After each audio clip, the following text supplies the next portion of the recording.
Thank you, everyone, for having us here tonight. My name is Teresa Miranda Blackney. I'm the manager of new product development at Puget Sound Energy, and previously I was our product development manager for renewables. So what you're seeing is a little bit of what I was working on in my old role and how it's playing into my new role. We basically wanted to start with like a little bit of background on community solar, what it is, how we're thinking about it at PSC, and then we'll talk a little bit more about how that potentially fits into Bellingham specifically in my second presentation. So starting with a little bit of background and grounding, right? Solar in the Pacific Northwest looks a little bit different than solar does in other parts of the country. So what you're seeing on the left is an average residential consumption in the green line that starts really high in January, dips low in the summer, and gets high again in the winter, and then you're seeing the solar production from a system sized to cover 100% of usage in the orange line. And so what happens in the Pacific Northwest, because we have a lot of heating load and we have really long sunny summer days and very short winter days, is that you get a lot of solar generation in the summer when you're not consuming a whole lot of energy, and you get a lot of energy usage in the winter when you're not generating very much solar. That's pretty different than what you see in the right-hand graph, which is the same thing for California, where you've got a much flatter usage pattern, you have a lot less electric heating load, and your solar generation lines up a little bit more closely with your residential consumption pattern. And so my big takeaway from this is that the way solar operates, we really have a need for seasonal backup, not just day to night backup. And that's a challenging thing for batteries to do in a home setting. And it creates this opportunity for the grid to kind of serve as that seasonal shifting mechanism. And that's where community solar becomes really interesting to me as a way to set up that opportunity and take advantage of the production that solar can have and its benefits, and make sure all of that energy gets consumed when it's generated and you get the carbon benefits of it. So talking a little bit more about solar, right? There's a lot of things that can make it challenging for you to participate in rooftop solar. So if you take our electric customer base as a starting point, so first, right, you have to pay a bill to PSC, which not everyone does. Even within our service territory, there are people where your electricity might be baked into your rental agreement, for example. You have to be interested in solar. That's a lot of people. It's not everyone. You, if you're going to do rooftop, have to pretty much own your home to be able to put something up on your roof. You have to have access to the financial means to do that. Right now, that's probably $15,000 to $30,000 in Washington. And then you have to, if you've met all of those criteria, you still have to have a roof that's actually going to work for solar. So it can't be north-facing, it can't be shaded, it can't be too old. You can't live in a condo building with shared roof space. So there's a lot of things that make rooftop solar challenging. It can be really great. It's been a great thing for me and my home because I was able to meet these criteria, but it doesn't work for everyone. And so when we started thinking about it from a product perspective, we really wanted to try to answer this question of how we could make solar accessible to any customer that wanted it, regardless of whether they could overcome these barriers. And our first answer to that was Solar Choice, which is a program that lets customers pay $5 a month and buy a block of solar energy. It's a renewable energy credit-based program. I can talk more about what that means if there's interest, but it's kind of a technical nuance that doesn't really matter. But community solar, right, has the potential to remove some of the barriers that still exist with Solar Choice and start to get at a relationship that looks a little bit more like what a rooftop solar customer might see. So what is community solar? It means a lot of different things to a lot of different people. And I like this definition from SEPA, who's one of the kind of trade industry groups that does a lot of research and customer vetting around solar energy, but also distributed energy technologies in general. So they characterize three key elements of it. So you've got participants who are paying for a share of the solar array that's located somewhere off that is not their property. That energy is flowing into the grid and being taken in by the utility, and then the people who have paid to participate in the array receive that benefit based on the amount of electricity produced by the project. So that's kind of the high-level definition of how I would think about community solar operating. But as part of SEPA's research is around all of the different decisions that go into designing a community solar program. And there is a lot of information on here. What I mostly want you to take away from this is that you and I could say community solar and mean completely different things because we've chosen different elements of this. And so I think it's really important to be clear about what you're trying to accomplish through community solar and what that looks like and how different programs fit into that. Because there's a lot of detail. So a little bit more about what we're currently thinking. We already have third-party community solar in our territory that we've integrated under the existing state incentive program. And those are basically run by third parties. We send a check to the administrator for their state incentives, and they're responsible for administering all of that distribution of funds. What we're looking to in the future is something where we would take a much more active role in developing the projects, bringing customers on, and managing that relationship. Another component that I think is really important is figuring out a way to set it up as a monthly subscription fee rather than an upfront purchase. It's really about increasing that access and removing the barriers to participation and making it a little bit easier by saying you can pay, $20 a month instead of having to come up with $1,000 upfront to participate in it. Similarly, we are leaning towards a model where there wouldn't be a fee to enroll. Some organizations charge you to sign up for the program to cover some of that administrative cost. To me, that's another barrier to participation, and if we can find ways around that, that's going to make for a better, more accessible product. And then the last thing I'd call out on here that I think is really important is that the renewable energy credits are retired on behalf of the participants, because that renewable energy credit is really what gives you as the customer the ability to say that you are powered by solar energy because of your participation in the program. So it's a little bit about where we're thinking. It's still an early concept, and there's a lot of detail to be worked out, but this kind of gets into a little bit more specifics. The only other thing I would call out on here is that we think it's really important to figure out a mechanism to include low-income participants. That's a challenge right now because the pricing we're seeing for community solar arrays comes in at a premium to what you pay for your energy from Puget Sound Energy today. And so figuring out ways to set up that relationship so that they can get a financial savings out of it and benefit from the carbon-free energy is something that we're really trying to figure out how to work through. And that's kind of down there in that challenge, right? The pricing is a challenge for us right now, and that's largely driven by the scale of projects that are a good fit for community solar and the fact that communities want to see community solar in their community, and we get about 30% less sun on the west side of the mountains as we do on the east side of the mountains. So that makes your pricing more expensive. But I think it's a really cool opportunity, right, to really drive this additional creation of new renewable resources in your local community. And I think there's a lot of benefit to that, both to us as a way to start facilitating this transition to clean energy with those who are most excited about it first, and to customers by eliminating these barriers to rooftop solar and creating a sense of ownership around the renewable energy solutions of the future. So in terms of where we are in terms of timing for this being something that you could sign up for as a customer, we've identified we need to find sites. We've had a lot of challenges with finding locations to build solar. I can tell you all sorts of stories about railway crossings and endangered gophers and all sorts of things I never thought would get in the way of building a solar project. But there's a lot of challenges. So we're looking for sites. Part of our approach to that is looking to communities to help tell us where they would like to see solar and identify those sites that might be good candidates for it.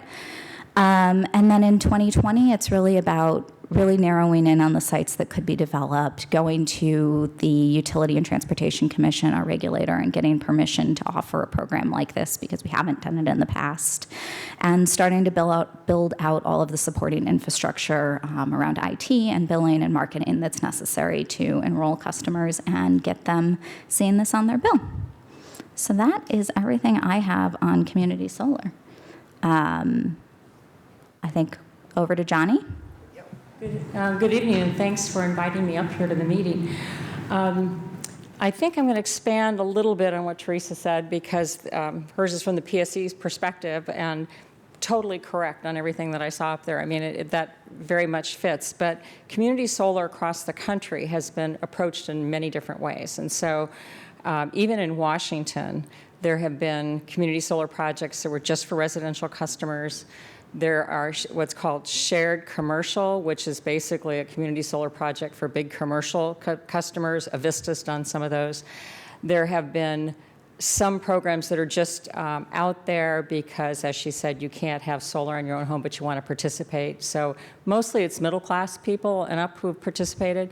And there are a number of projects around the country now. There's a very big one, I think, called Coyote Springs in Colorado, that's directed just at low-income participants.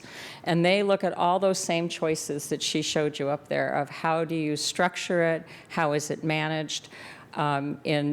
In Washington, most of the community solar projects have been owned by the utility. In Colorado and some other states, there are private for-profit entities that have started community solar projects, and they get the subscribers. They add a fee to it to cover their overhead. There are some that are run by nonprofits.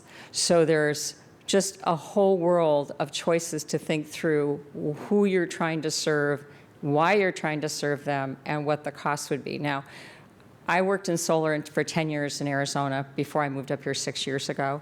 I put solar in my house in Arizona in 2004. I have solar in my house up here. I'm sort of a solar nut. So I see a lot of reasons to use it. You're right. You get 30% more production east of the mountains just because of the insulation.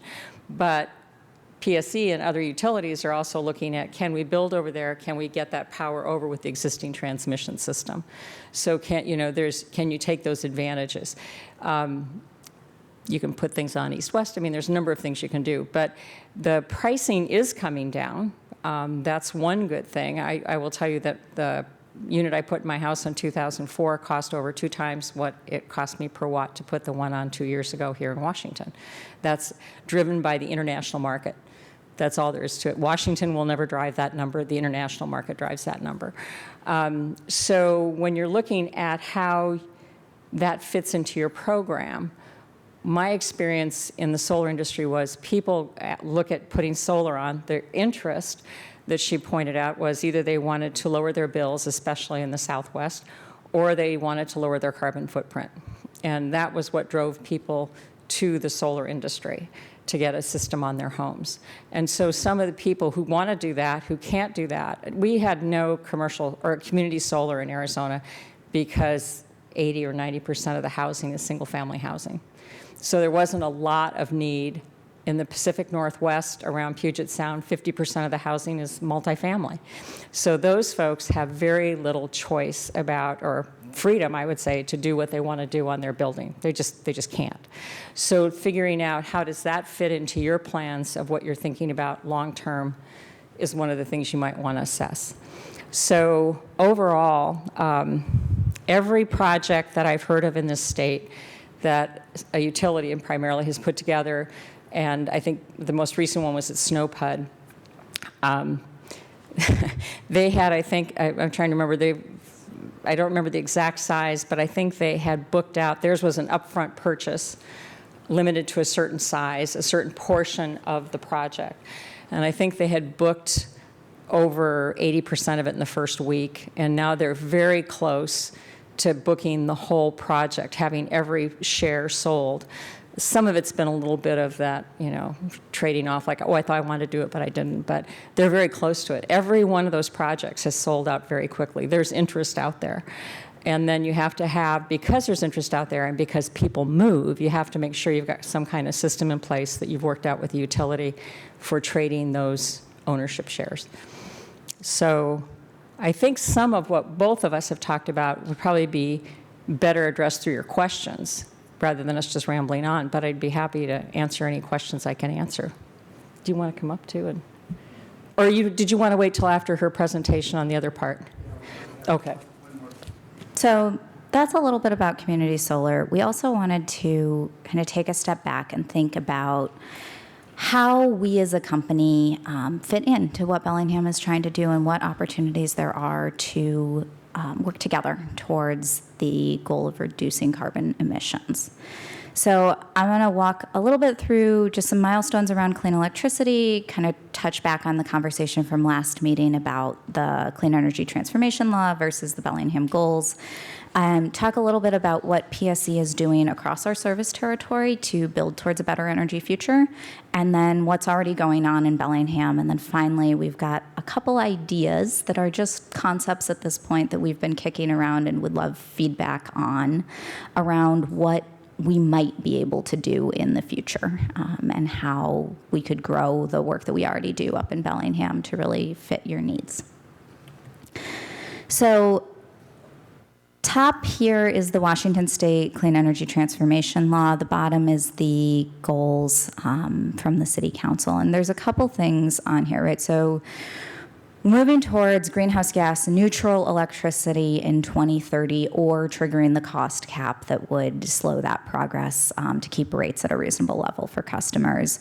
That aligns with the timeline for getting the electricity supply in Bellingham to be 100% renewable. And so one of the interesting things that I think to think about in general is carbon versus renewable and the timelines that you're matching on, and whether you're aiming for net carbon neutrality over the course of a year, or you want every megawatt hour delivered in real time to be renewable. And there's different, or non-emitting, and there's different challenges and pros and cons and associated with all of those choices. It's just an interesting kind of, the way we define things, right, shapes the options that are available.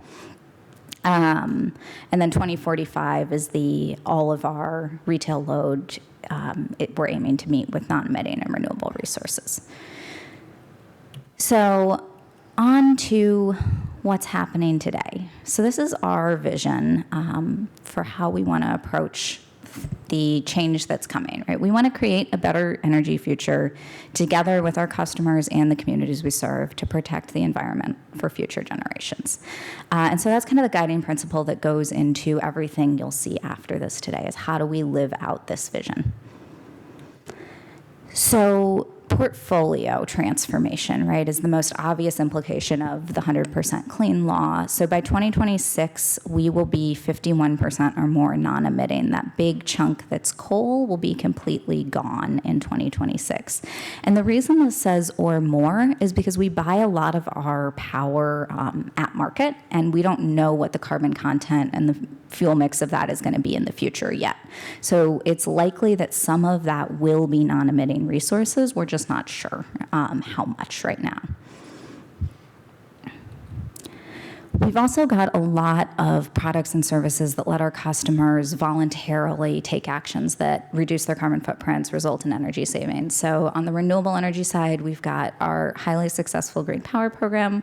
We've got Green Direct, which has a couple customers signed up here on the larger commercial customer and governmental customer side of things. We've got a really large net metering program, the Solar Choice program I mentioned before. There's a lot of options for customers who are interested in pursuing renewables to do so through us. We're also just in the beginning of launching our Up and Go electric car pilot program. So the residential charging program rolled out a couple weeks ago. We're installing chargers in 500 residential customers' homes. They pay 25% of the install cost of that charger going in. And we're basically using that as an opportunity to learn more about how electric cars consume energy at home and what those charging patterns look like.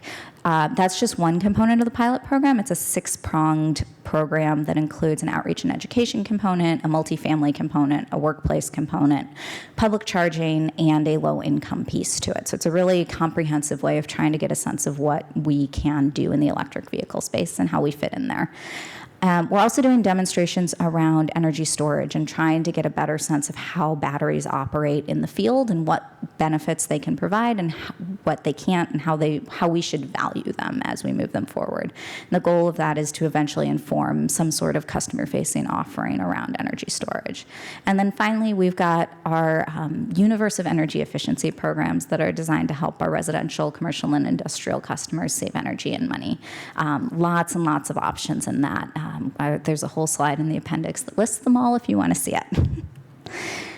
We're also doing a lot to invest in grid modernization and make sure that the grid is set up in a way to support all of those new things, the new technologies that are coming, and that we can really operate in a more renewable, interactive way in the future. So that's more renewables on the generation side. It's doing things like transmission and distribution automation that's basically allowing us to, when there are outages, figure out where those are faster and reduce the number of customers that have to be out by rerouting power around them and focusing our efforts on bringing them back up. That's kind of, it's the self-healing grid idea and kind of building models that enable that to happen more quickly through computer systems. We're looking at smart streetlights. I mentioned battery storage and electric vehicles already. Demand response is also something that's part of the grid of the future.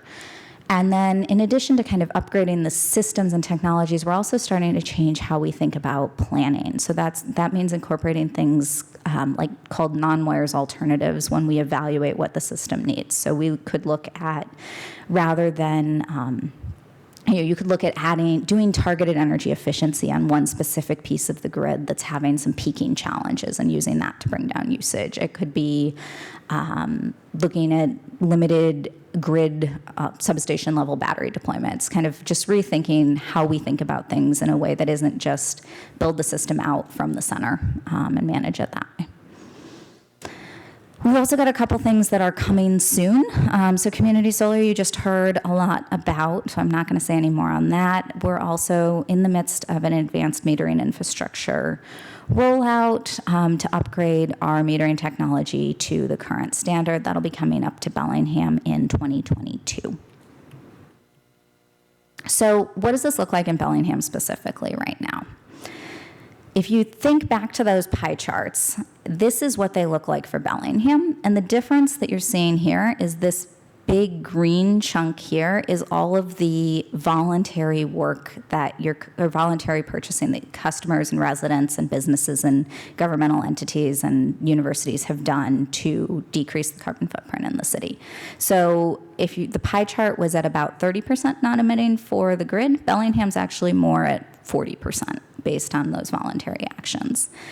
And there's a couple other things going on here, right? So as you do more energy efficiency, this usage bar is going to shrink. If you grow participation in voluntary programs, that bar will grow. And then as the grid gets cleaner, this bar over here is going to shrink and this one will grow. So there's a lot of different factors that go into what the overall emissions mix looks like for Bellingham specifically, but there's already a lot of good stuff happening up here.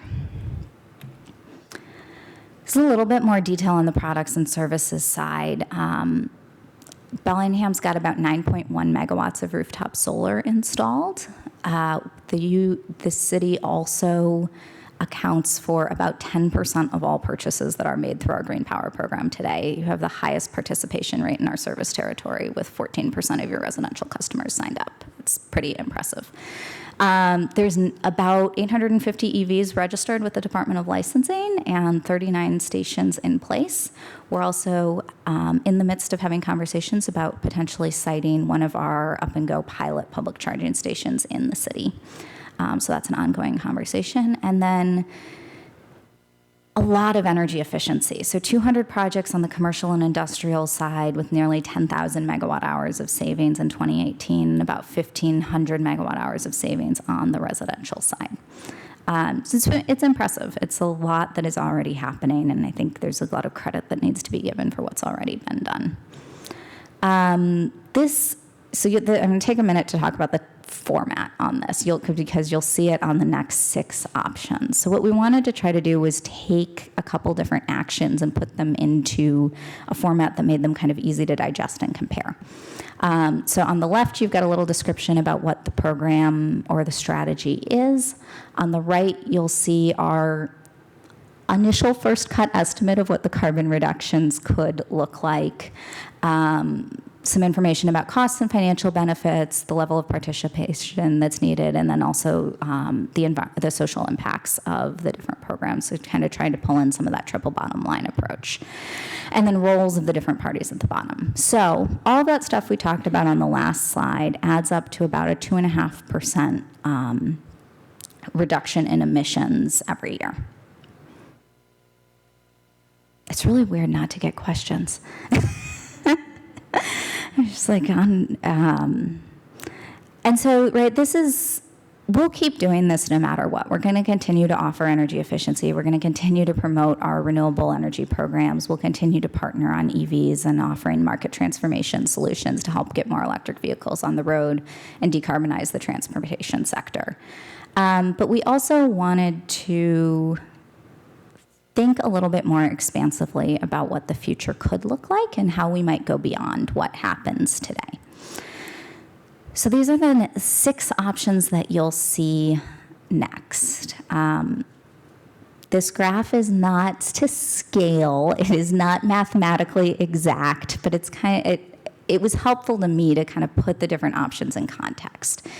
So things in green rely on programs that exist today, things we already have approval to do from the Utilities and Transportation Commission.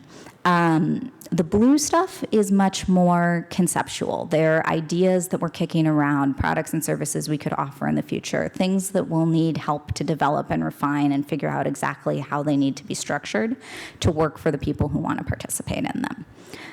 The bubble size is the estimate of carbon reduction. I did not do the math on the volume of the bubbles. They're approximate.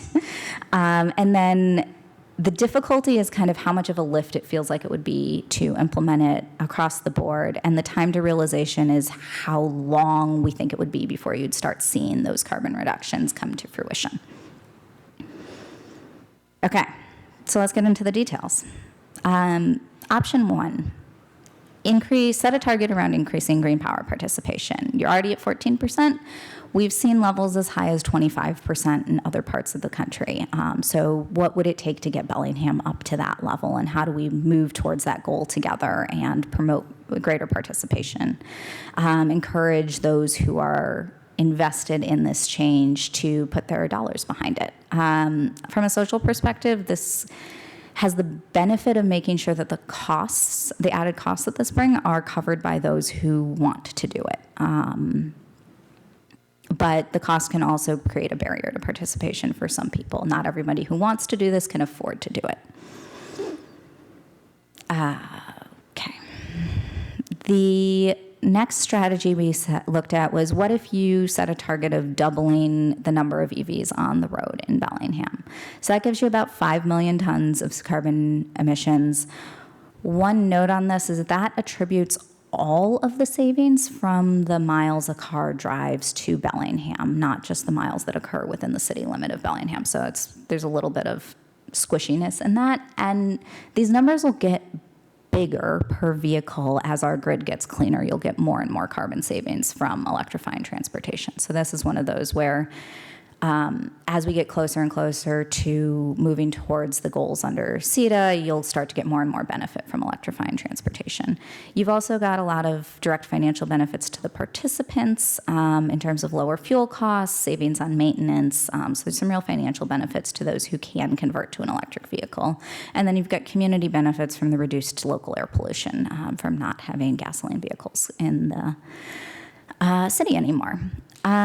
In this, PSE is really looking at deploying our public charging infrastructure here, working to identify local sites for pilot locations, and then as we move beyond the pilot, the next iteration of programs, and continuing the education and outreach, doing things like ride and drives, email marketing, that universe of things. Individuals are making the choice to buy a car. At the end of the day, it's their decision. And then the city's role is really around kind of continuing in that support and awareness building and helping us helping figure out the right partners and channels to drive action on this front. This is community solar. So if you were to do a 200 kilowatt community solar project located in this city, that would get you about 200,000 pounds of carbon dioxide reduction a year. The target pricing for that is about $20 a month. That would be offset by this credit for the amount of energy that the system generates. So if you think back to that mountain-shaped graph in the first presentation, you're going to get a small credit in the winter and a big credit in the summer. And so the net premium you pay is going to vary month to month. Based on the scaling that we're thinking about right now for community solar, 200 kilowatts probably gets you about 100 residential customers participating in the program. This obviously can scale. If there's space to do more than 200 kilowatts, we can do more than 200 kilowatts, and your emissions reductions would continue to go up from that option. And the role that I would see for the city and the community in this is really around helping identify those sites that are going to be good candidates, that are going to be able to have solar be built, potentially providing those sites at a low or a reduced cost to help facilitate the development of solar and bring that cost down. There's probably also an interesting discussion to have around how the low-income piece fits in and whether there's a role for the community in helping to support low-income participation. This one is really interesting to me. So we, as a company, did an ideation session where we put the question out there about how we could partner with our communities and our customers to result in real carbon reduction and do things differently. And one of the ideas that came out of that was that energy efficiency and renewable energy and electric vehicles can be really daunting to implement on your own. They're complicated, they can be time-consuming or expensive. And so how can we make that an easier, more seamless experience for our customers and provide more of an end-to-end concierge almost service around it? So I don't know exactly what this looks like. I don't know exactly what programs or services we would promote, but it's some sort of digital or in-home consultation where you're getting tailored recommendations and then help acting on those recommendations. Because what we see a lot right now is we can give you recommendations about what energy efficiency actions you should take, and we can even connect you to contractors, but there's still a hurdle to overcoming that next step and actually implementing the recommendation. And so this idea is really about exploring how to get people over that hurdle and actually taking action through a program that we could offer. There's a lot of opportunity here for collaboration with local stakeholders, for figuring out how to engage landlords of rental properties, which are a real challenge in the energy efficiency or the renewable energy world. Our role in this is really around figuring out how to design that offering, working with those who would want to participate in it to make sure that it's structured in the right way. And then individuals are the ones who are participating in the program and getting the on-site efficiency benefits of that. From a social perspective, I think if you structure this right, it has the opportunity to really expand the reach of energy efficiency and make it more accessible to a broad range of people who aren't experts in energy. I work in energy all day, and it's the idea of figuring out what I need to do to my house from an efficiency perspective is still daunting to me. So how can we help make that easier? This one is also very Bellingham. So waterfront redevelopment project, right? There's a whole bunch of energy stuff going on down there. There's SILFAB, you've got SILFAB down there. And so what could we do? There's a lot of opportunity that comes out of new construction to kind of make this into some sort of demonstration or innovation center and learn more about how these new technologies work, how they could work for other communities, what their impacts really are. That could be doing a demonstration project where we put a whole bunch of on-site solar, some batteries, other distributed energy resources out there and test it and see what it does and how it works. It could be deep energy efficiency. It could be smart electric vehicle charging. It could be setting up educational stations and helping people learn more about energy and how they use it and what it looks like in their daily life and how that impacts their carbon footprint as they're down going about their day. There's a lot of opportunity in this one and a lot of chance to collaborate on the definition and what really is going to be the most meaningful.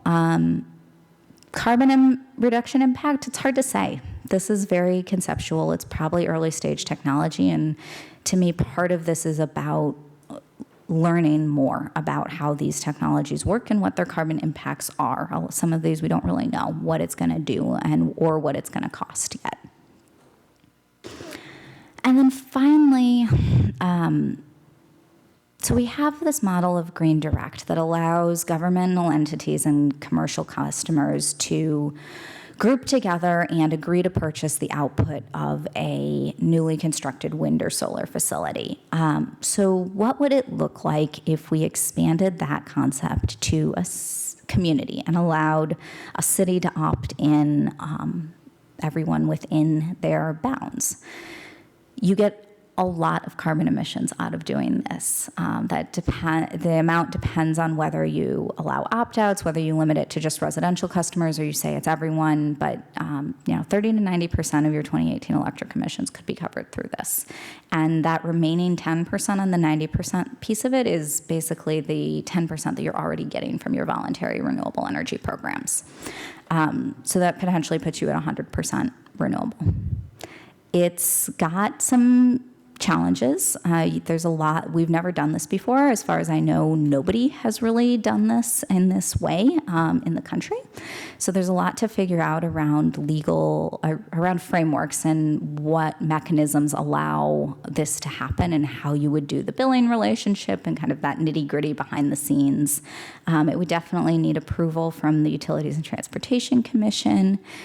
And it doesn't have quite as much of that public engagement component to it as some of the other things we talked about earlier around promoting individual actions. This is it would be more about building awareness after the decision is made, making sure people know that they're getting renewable energy through the city. Cost on this could vary a lot. It really depends on how things are structured. What right now, Green Direct changes in cost to customers every year because there's a floating energy credit. And so if you went down that path, there would be some variability in the cost year to year. But the range you see here works out to about $18 to $100 a year for a residential customer. That is everything I had. I feel like I covered a lot of content really quickly, so hopefully we have a little extra time for questions.